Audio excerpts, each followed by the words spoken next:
বিসমিল্লাহির রহমানির রহিম। আজকে আলোচনা করব সার প্রয়োগ পদ্ধতি।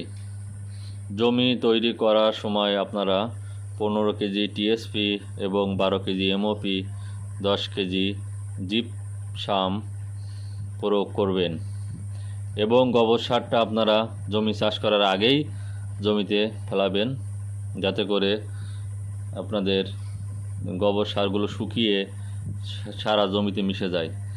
এবং 4-5 দিন জমি ভালোভাবে পচিয়ে নিতে হবে।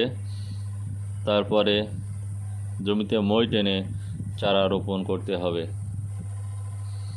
দ্বিতীয় কিস্তিতে আপনারা 15 কেজি ইউরিয়ার সাথে 2 কেজি সালফার এবং 100 গ্রাম সিলিটেড জিঙ্ক এবং ইউমিক অ্যাসিড অথবা অ্যামোনো অ্যাসিড আপনারা প্রয়োগ করবেন।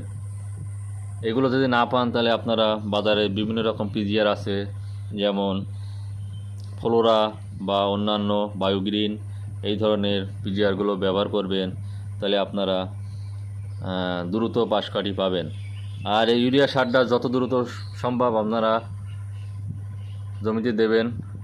সাধারণত 8 থেকে 10 দিন বয়সে জমিতে দিলে আপনারা পাশকাঠির সংখ্যা দ্রুত পাবেন। ধন্যবাদ, সবাই ভালো থাকবেন।